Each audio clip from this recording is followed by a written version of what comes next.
नमस्कार साथियों, Bihar STT latest news. Blind federation case की सुनवाई संभव और अब आंदोलन की फिर से तैयारी। तो आइए न्यूज़ अपडेट आज का लेते हैं। सबसे पहले मैं आपको बता दूं कि कोविड-19 के प्रभाव के कारण अब जो है वह किसी भी मंत्री से अपॉइंटमेंट लेना बड़ी मुश्किल लग रहा है।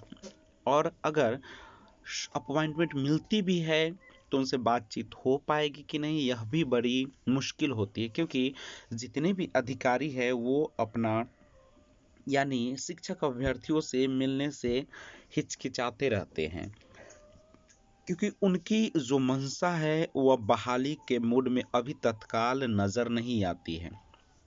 लेकिन हम लोग जिस प्रकार से ट्विटर कैंपेन के माध्यम से या विभिन्न माध्यमों से उन पर जो दबाव बनाते हैं वो कहीं ना कहीं अब असर करती नजर आ रही है।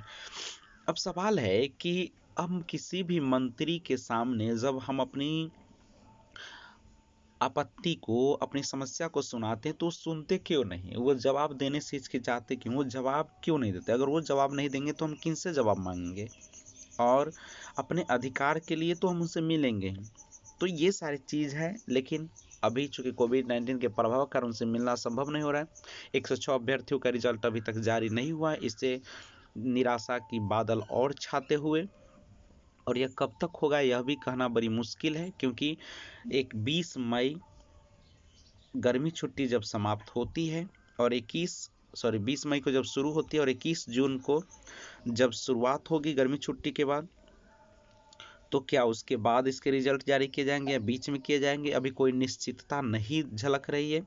और आपको मैं एक और बात बता दूं कि ब्लाइंड फेडरेशन केस की सुनवाई इस गर्मी छुट्टी यानी 24 मई 2021 से 20 जून 2021 तक रहेगी, उसके दौरान भी होगी। अभी यह 127 नंबर पर लिस्टेड है केस और मेंशनिंग हो चुका है, तो सुनवाई भी होगी। अब आइए विस्तार से जानने का प्रयास करते हैं इस न्यूज को। सबसे पहले आप देख सकते हैं ये नोटिस है एनुअल वैकेशन 2021 का, यानी 2021 का जो वार्षिक ये जो गर्मी छुट्टी होती है उसी के बारे में ये एक नोटिस जारी किए। जहां तक आपको बता दूं कि पटना उच्च न्यायालय में 24 मई 2021 से 20 जून 2021 तक छुट्टी रहेगी। जी, 24 मई 2021 से 20 जून 2021 तक छुट्टी रहेगी। और न्यायाधीशों की शिफ्ट वार शेड्यूल जारी की गई है, जो छुट्टी के दौरान यानी विशेष सत्र में 17 मई को जारी कॉज लिस्ट के मामले की सुनवाई करेंगे। यानी 17 मई को जो कॉज लिस्ट जारी हुआ है उसकी सुनवाई करेंगे। ब्लाइंड फेडरेशन केस जो कि 127 नंबर पर लिस्टेड है कि सुनवाई भी अब संभव है। तो अब थोड़ा सा सुकून की बात है कि इस समर वैकेशन में भी हमारी ब्लाइंड फेडरेशन केस की सुनवाई होगी, और जिसके कारण जल्दी से निपटारा भी मिलेगा, और जिससे हो सकता है कि नियुक्ति की प्रक्रिया आगे बढ़े।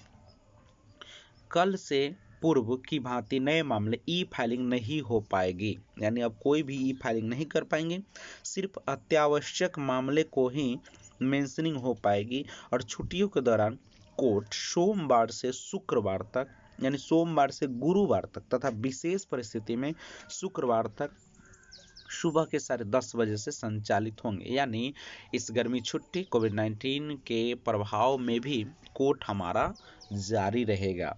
तो एक थोड़ा सा ये सुकून देने वाली न्यूज़ है, लेकिन ये कब तक हम लोग जो है नेता के छलबाजी में और मंत्री के छलबाजी में फंसते रहेंगे। इसीलिए लोगों ने अब एक विशेष तैयारी कर ली है, और वह तैयारी है कि अगर ये 3 साल से जो मामला 94,000 का अटका हुआ है और 2019 से जो ये एसटीटी का, अब अगर नहीं सुनवाई होती है और अगर वो लिस्ट जारी नहीं करती, केस की सुनवाई करा के उसका समस्या का समाधान नहीं करा पाते हैं, तो अब हम लोग नहीं सह पाएंगे, क्योंकि अब आंदोलन की फिर से तैयारी। अब लोगों में जिस तरीके से निराशा है, बेरोजगारी है, अब वो मानने वाले नहीं हैं, और सभी लोग अब एक मूड बना लिए हैं कि अब आंदोलन की फिर से तैयारी करेंगे, और तब तक आंदोलन चलेगी जब तक कि वह हम लोगों को नियुक्ति पत्र दे नहीं देती है। तो अब काफ़ी बौखलाहट है, काफ़ी बेचैनी है, और जिस रवैये से सरकार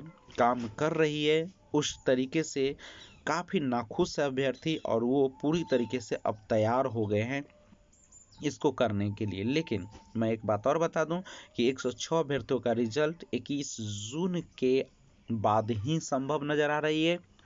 और जहां तक सवाल है 94,000 बहाली, तो ब्लाइंड फेडरेशन केस की समस्या दूर होना बहुत जरूरी हो गया है। और सरकार की ये नोटिसबाजी और सरकार की ये गलत रवैये के जाल में फंसता हुआ यह अभ्यर्थी, तो अब हम लोग तैयार हैं और नए आंदोलन के लिए। वीडियो अच्छा लगा लाइक कीजिएगा, सब्सक्राइब जरूर कर दीजिएगा। Thanks for watching.